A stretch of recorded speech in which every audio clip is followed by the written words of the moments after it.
Good morning students. हम पढ़ रहे हैं lesson number 8, techniques of advertisement. Techniques और एडवर्टाइजमेंट का मतलब ये है कि आप जो कंपनियां हैं वो कौन कौन सी टेक्निक्स अपनाती हैं एडवर्टाइजमेंट करने के लिए। तो इसमें सबसे पहले जो टेक्निक्स है वो है इमोशनल अपील। यानी कंपनी जो है वो कंज्यूमर के लिए इमोशनल अपील कर रही है। कैसे? जैसे need for doing something new, यानी जो कंज्यूमर है वो किसी चीज को यूज कर करके एकदम बोर हो गया है या उसको चेंज चाहता है उसमें। तो जो कंपनी है वो इमोशनल अपील कर रही है कि हम इसमें जो है कुछ नया चेंज करने जा रहे हैं। तो इस प्रकार के जो एडवर्टाइजमेंट होते हैं वो एक प्रकार से इमोशनल अपील के टाइप के एडवर्टाइजमेंट होते हैं, जिससे कि जो कंज्यूमर है वो इमोशनली जो है वो जुड़ जाता है और उस प्रोडक्ट्स को परचेज करने लगता है। नेक्स्ट है आपके एडवर्टाइजमेंट फॉर पब्लिसिटी। अब यहाँ हम ये देख रहे हैं कि जो भी कंपनी अपनी किसी भी प्रोडक्ट की पब्लिसिटी के लिए उस प्रोडक्ट का जो है सेलिंग करने की कोशिश कर रही है, तो पब्लिसिटी में वो फ्री सैंपल भी दे सकती है। यानी जो एडवर्टाइजमेंट है उसमें फ्री सैंपल के लिए जैसे किसी अदर प्रोडक्ट के साथ उन्होंने कोई फ्री सैंपल जोड़ दिया है और वो एडवर्टाइजमेंट के माध्यम से बता रहे हैं कि अगर आप उस चीज़ को परचेज करने जाओगे तो आपके पास आपके साथ उस चीज़ का फ्री सैंपल आपको मुफ्त फ्री मिलेगा, जिसको आप यूज करके देख सकते हो कि वो प्रोडक्ट कैसा है। तो ये फ्री सैंपल के रूप में हो सकता है, या ट्रेड फेयर, कोई अलग अलग टाइप के जो फेयर्स लगते हैं उनको फेयर को लगा करके भी उन चीज़ों को जो है एडवर्टाइज किया जा सकता है। इसके बाद है आपके ब्रांड एडवर्टाइजमेंट। अब ब्रांड एडवर्टाइजमेंट का हमने कई बार ये देखा है कि जो ब्रांड की वस्तुएं होती हैं, जो भी ब्रांड की चीजें होती हैं, उन ब्रांड की चीजों को बेचने के लिए या सेल करने के लिए उनमें ये बताया जाता है कि उस ब्रांड की चीजों को कितने लोग यूज कर रहे हैं। तो जैसे हम इसमें उदाहरण देखें कि पेंटीन शैम्पू का आता है, तो पेंटीन शैम्पू में ये बताया जाता है कि लगभग 50 बिलियन जो वुमेन्स हैं वो पेंटीन शैम्पू का यूज कर रही हैं। तो ये ब्रांड एडवर्टाइजमेंट कहलाता है। इसके बाद है फैक्ट्स एंड फिगर्स, यानी जिसमें आपको कुछ फैक्ट और फिगर्स बताए जाएं।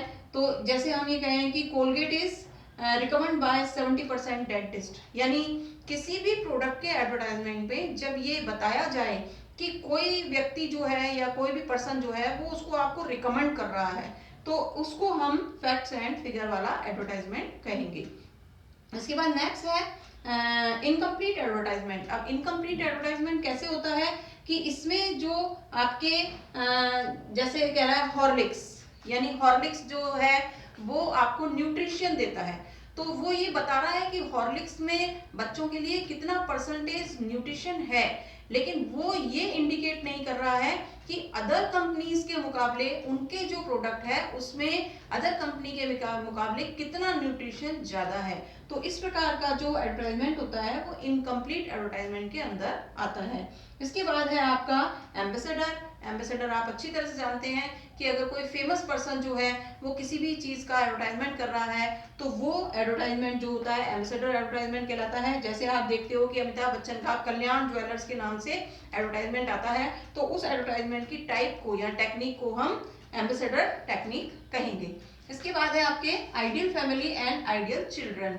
यानी ideal family and ideal children का मतलब क्या है कि आप किसी फैमिली को दिखा रहे हैं जिस फैमिली के पूरे फैमिली के मेंबर्स जो है वो उस चीज को यूज कर रहे हैं। जैसे हम ये कहें डिटॉल साबुन, तो डिटॉल का जब एडवर्टाइजमेंट आता है तो उसमें फुल फैमिली जो है वो डिटॉल सोप को यूज कर रही है। इसका मतलब ये है कि वो ये दिखा रहे हैं कि ये फैमिली जो है वो आइडियल फैमिली है।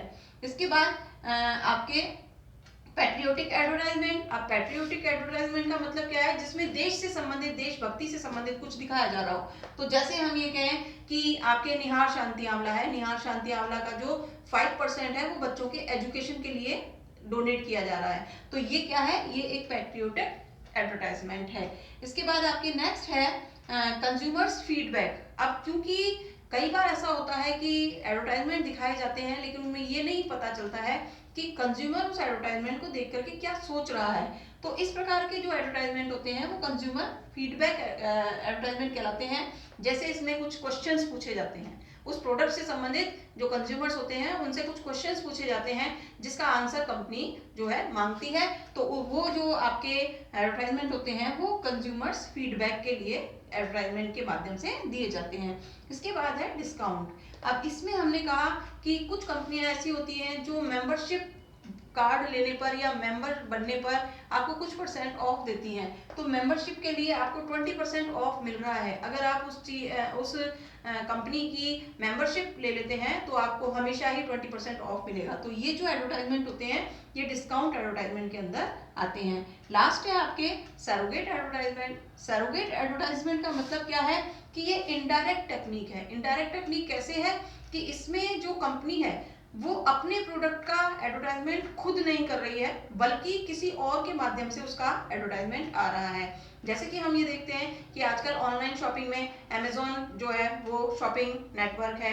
अब अमेजोन जो है वो बहुत सारी कंपनियों के प्रोडक्ट्स को बेचता है और उनको एडवर्टाइज भी करता है। तो वो कंपनियां जो है जिनका वो प्रोडक्ट है वो खुद एडवर्टाइजमेंट नहीं कर रही हैं बल्कि अमेजोन जो है वो उनके प्रोडक्ट्स का एडवर्टाइजमेंट कर रहा है। तो ये जो टेक्निक होती है ये सरोगेट एडवर्टाइजमेंट टेक्निक कहलाती है।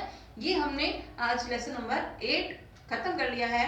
आगे हम इसके बाद लेसन नंबर 13 स्टार्ट करेंगे। आपका जो कल टेस्ट होने वाला है वो रिटन टेस्ट होगा। उसमें आपको कॉपी में आंसर लिखने पड़ेंगे और उसको आपको सेंड करना पड़ेगा। जब आप लेसन नंबर 11 को पढ़ें तो पूरा लेसन पढ़ें और उसमें जो इन्वर्टेड कॉमास में लाइनें दी हुई हैं वो क्वेश्चन के रूप में पुटअप हो सकती हैं। तो आप उस प्रकार से प्रिपरेशन करें। ठीक है, इसके आगे का हम जो है वो नेक्स्ट लेक्चर में पढ़ेंगे।